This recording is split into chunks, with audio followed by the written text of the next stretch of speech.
Esse relato aconteceu comigo, meu primo e um amigo nosso na época de infância.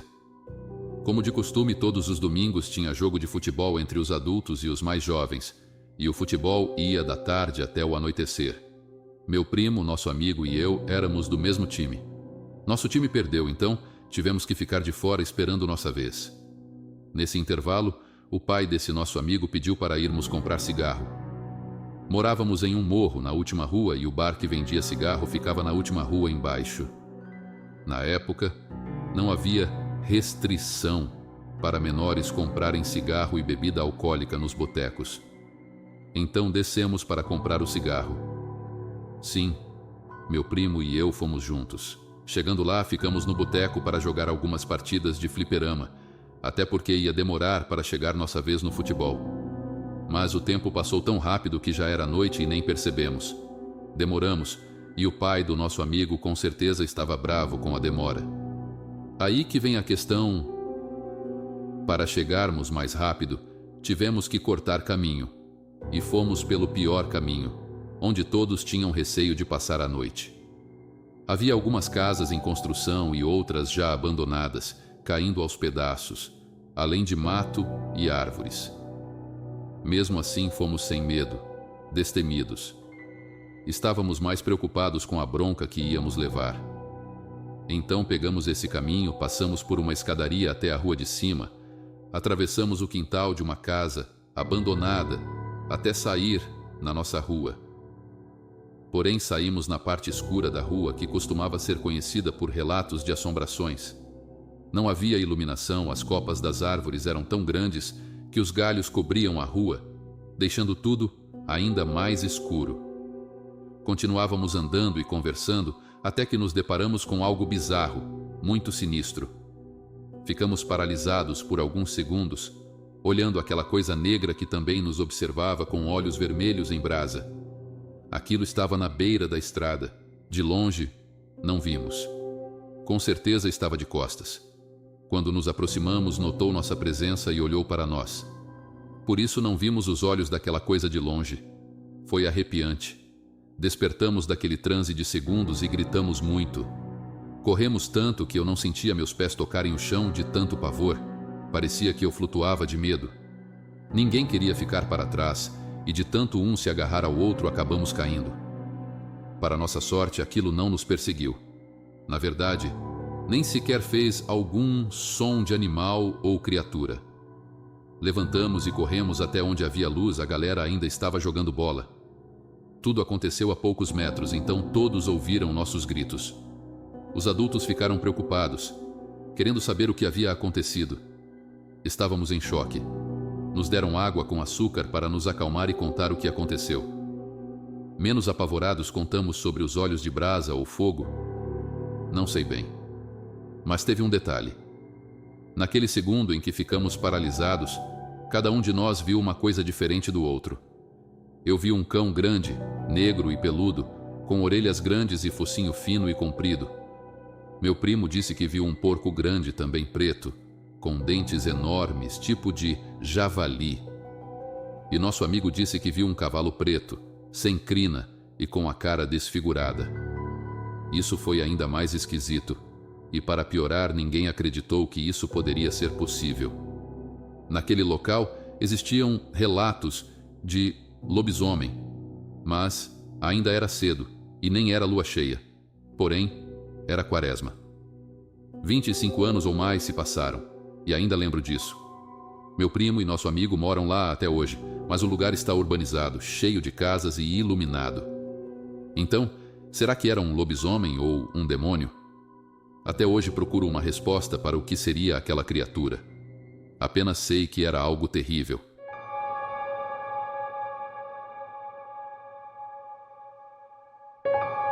Vou relatar o que eu presenciei em 1985, quando eu tinha 11 anos. Eu morava no município de São João de Meriti, no Rio de Janeiro, e o ocorrido foi no município de Belford Roxo, também no Rio de Janeiro. Assim que uma tia veio morar em nossa casa, ela nos contou que, no bairro onde moravam, corria um boato de que havia um lobisomem atacando e matando os animais. As pessoas que tinham visto a fera diziam que era algo muito feio. Ao ouvir isso, eu fiquei muito curioso e queria muito ver. Após um mês sem poder ir à casa da minha avó, minha tia resolveu me levar e eu fiquei ansioso, não via a hora de chegar. Passamos o dia tranquilos, e ao cair da noite minhas tias já estavam levando meus primos, cada um para sua casa. Era por volta das 19 horas. As casas estavam trancadas e os cachorros soltos. Jantamos e mais tarde fomos dormir. Por volta das 2:30 da manhã, eu acordei com o latido de muitos cachorros e ouvindo algo pesado correndo na rua de terra. Parecia como se fosse um boi grande, mas algo que me chamou a atenção foi um som estranho que aquilo fazia ao passar devagar. Seus passos faziam um barulho como se você estivesse andando com botas nos pés e com água dentro. Além disso, alguns berros podiam ser ouvidos, mas não eram uivos. Era algo muito estranho. Eu estava dormindo na sala. Me levantei e fui até a janela para tentar ver alguma coisa, mas não consegui ver nada. Então me lembrei da janela da cozinha, que era grande, e dava para ver o terreno de um vizinho que estava com o mato mais alto que o muro. Mas mesmo assim, eu conseguia ver uma parte da rua. Peguei uma cadeira, encostei na pia e subi. A cozinha estava toda apagada, e eu, com mais da metade do corpo na janela, torcia para que aquela coisa passasse ali. Eu ouvia o matagal se quebrar e pensei: ele vai passar aqui ao lado do muro e eu vou ver. Aí veio aquele susto. Minha tia, que estava grávida, não conseguia dormir e resolveu beber água. Ela acendeu a luz da cozinha. Imaginem o susto. Ao mesmo tempo que ela acendeu a luz, ela disse: "O que você está fazendo aí em cima?" Eu respondi: "Estou querendo ver o que está lá fora." Ela então falou: "É um bicho feio e você não pode ver. Agora desça daí e volte a dormir." Eu voltei para a sala e não dormi mais. No dia seguinte, minha tia falou com minha avó e eu levei uns puxões de orelha. Depois de um tempo, meus tios contaram para meus pais que as pessoas desconfiavam de um casal de velhos que não tinham móveis nem nada dentro de casa e só saíam ao cair da noite. E depois que eles foram embora, essa coisa nunca mais apareceu.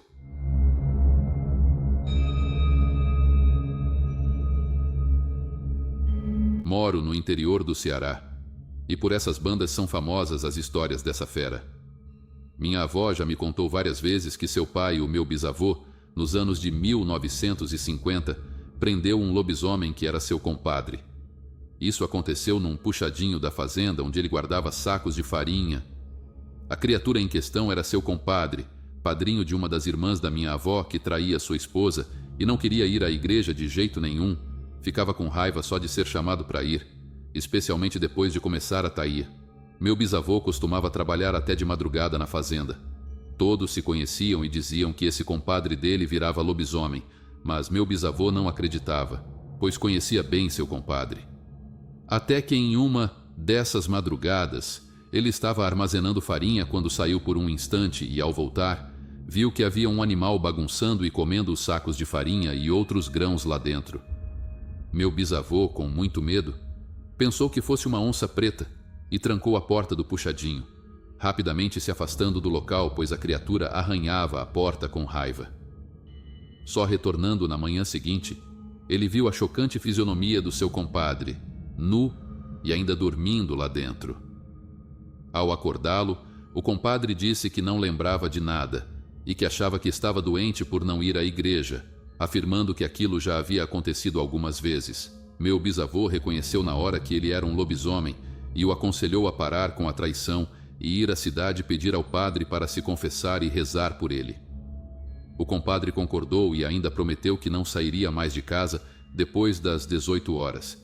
Após isso, o compadre lobisomem foi exorcizado e, como todos sabiam da fama dele, estranharam sua mudança, mas ele e meu bisavô não contaram a ninguém, para não confirmar a história e correr o risco dele ser morto.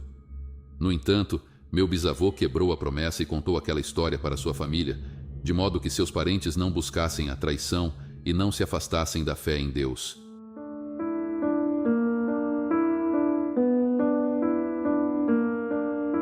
O ano era 2006, por volta das 3 horas da manhã. Eu geralmente sentava em frente de casa, pois chegava tarde do trabalho sem sono e ficava por ali mexendo no celular. Numa sexta-feira às 3 da manhã, lá estava eu, como de costume.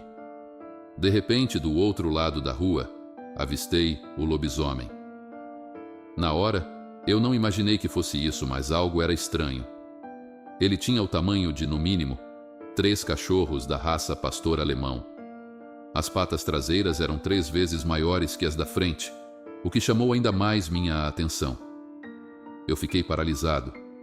Ele estava mexendo em um container de lixo grande e era ainda maior que o container. De repente, como se tivesse um sexto sentido, acho que pelo faro, ele virou a cabeça para minha casa no corredor onde eu estava sentado e ficou me encarando. Seus olhos brilhavam em vermelho, parecendo brasas de carvão flamejante. Quando ele me olhou, arrepiou todos os pelos do meu corpo. Cabelo, braços, pernas, tudo. E eu não consegui me mexer por alguns segundos. Logo percebi que não era um cachorro, mas sim algo de outro plano. Consegui levantar e correr para dentro, trancando a porta. Confesso que não dormi naquela noite de tanto medo. Diz a lenda que quando ele vê alguém tem que ir à sua casa mostrar a cara e pedir um punhado de sal. No dia seguinte eu estava em casa quando alguém bateu no portão. Na hora, nem lembrei do ocorrido.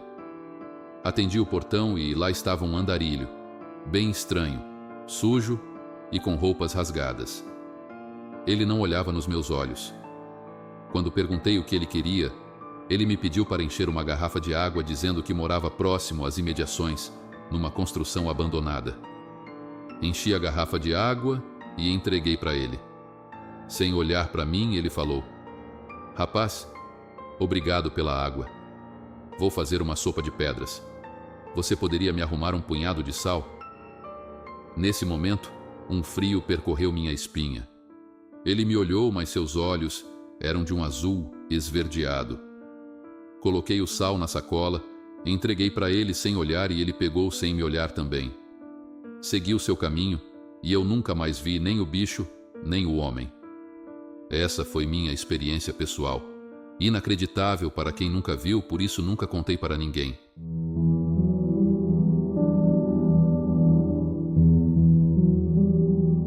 Quando eu era criança, meu avô sempre falava sobre as coisas que ele via e ouvia na cidade onde morou quando era pequeno.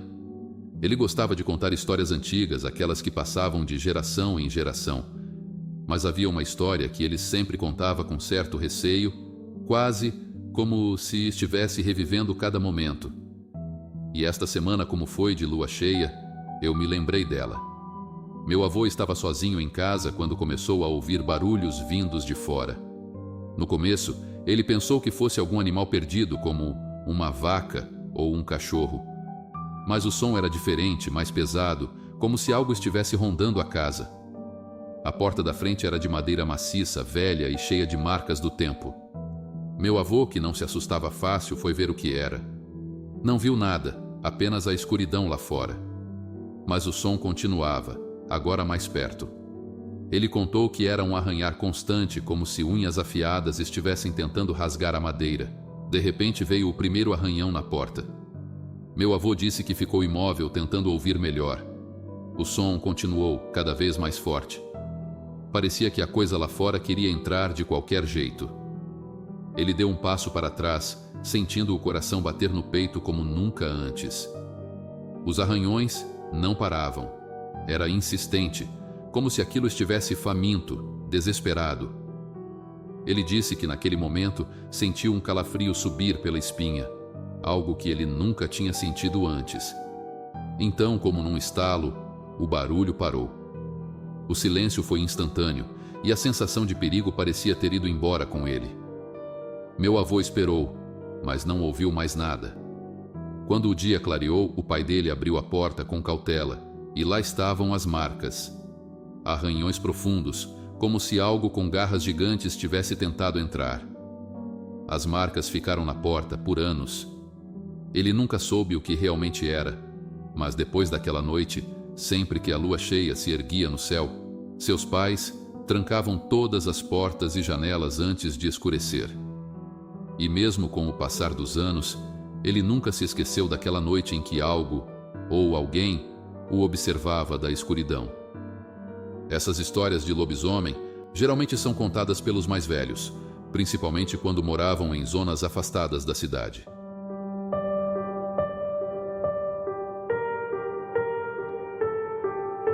Vou contar uma história que meu tio me contou sobre o que aconteceu com ele na década de 90.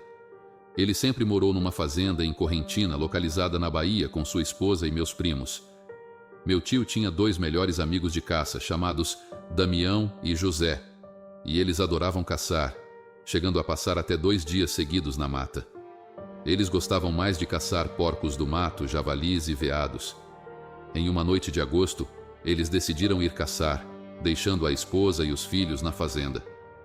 Meu tio e seus amigos levaram espingardas, facas de caça e armadilhas.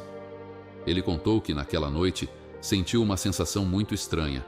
Mesmo assim, seguiu viagem para a caça em uma área bem distante da fazenda. Já era madrugada e a lua parecia cheia, iluminando um pouco a mata fechada. Meu tio e seus amigos pararam para tomar café e preparar algumas armadilhas. Eles subiram em uma árvore e ficaram de prontidão. Em certo momento, Damião ouviu um barulho estranho, um som pesado se aproximando. Ele fez sinais para meu tio e José, e eles também ouviram o barulho. À medida que o som se aproximava, meu tio sentiu um cheiro podre, como de carniça, e avistou um vulto vindo em sua direção. Eles pegaram as espingardas e miraram naquilo que se aproximava. Quando a fera finalmente apareceu, eles a viram. Era algo muito estranho, e pensaram que fosse uma onça preta. Começaram a atirar, mas de repente a criatura ficou de pé e avançou sobre eles. José, assustado, caiu da árvore, e a fera foi direto para cima dele, rasgando-o todo e, em seguida, arrastando-o para o meio do matagal. Meu tio e Damião desceram da árvore e tentaram seguir a criatura e encontrar José, mas sem sucesso. Quando amanheceu, voltaram para a fazenda e contaram a todos, especialmente para a família de José, que ficou inconformada com a perda. Reuniram uma multidão para tentar achar José com vida, mas, infelizmente, sem sucesso. No 4º dia de buscas, encontraram José sem vida, todo dilacerado, com a barriga aberta e sem um braço. Ao redor do corpo, havia pegadas que nunca haviam visto antes. Após esse episódio, meu tio desenvolveu problemas psiquiátricos e Damião, alguns anos depois, infelizmente tirou a própria vida por causa do trauma.